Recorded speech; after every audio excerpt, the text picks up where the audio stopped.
Hello gamers, this is Sai, and welcome back to Which Way Games. Now why should you never get on the wrong side of an anti-hero?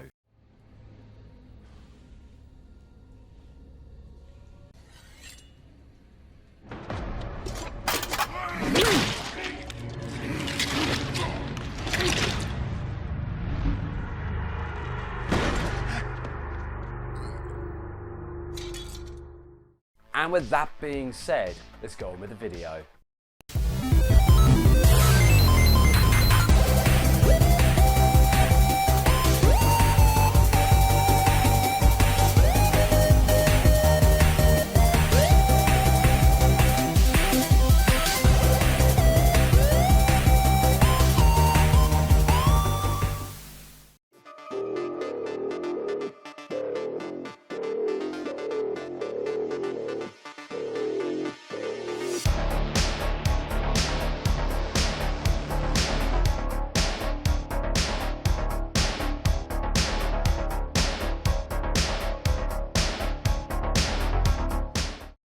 In the world of gaming, there have always been heroes, doing what they can to save their world from an ultimate threat.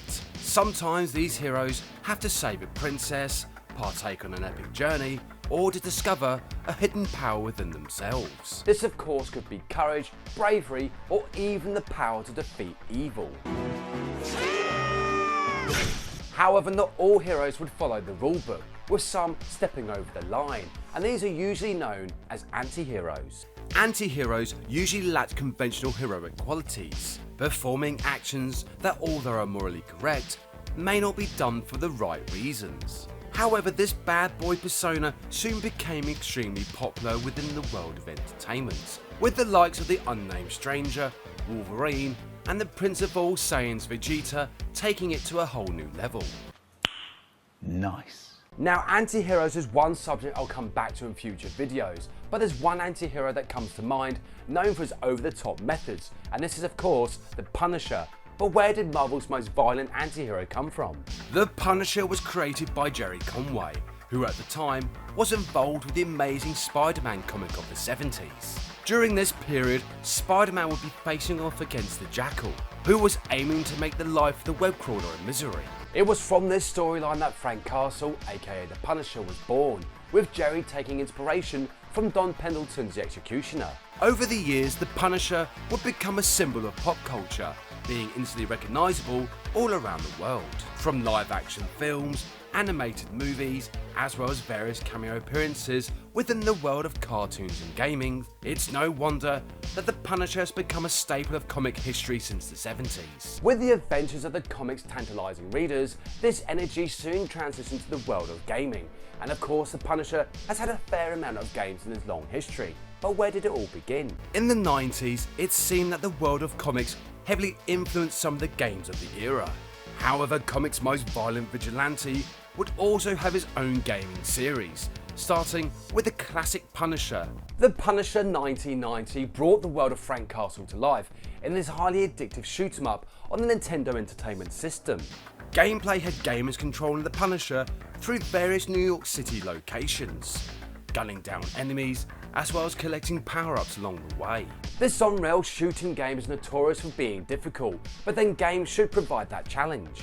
In the same year, there was another Punisher game, and although it differs compared to the classic on the NES, it still was a fun game to play, with many different modes to keep gamers entertained. Now, the adventures of Frank Castle also appeared within the world of handheld gaming, but it was in 1993 that the arcade was blessed with the classic Punisher. The Punisher 1993 was one of the classics of the arcade, with that side-scrolling beat-em-up style of play that was hugely popular with gamers at the time. I remember seeing the Punisher 1993 in the arcade of my youth, as well as other arcades that I visited, but that's for another time. With 6 stages full of over-the-top action, gamers will enjoy this classic of the arcade, especially with the challenge that it provides. The Punisher 1993 soon made that transition from the arcade to the games consoles at home, with releases on the Sega Mega Drive as well as the Super Nintendo, which both being faithful versions of the classic arcade hit. Yes! However, it'll be over a decade later before the Punisher would make his return to the world of gaming, with the fantastic Punisher 2004.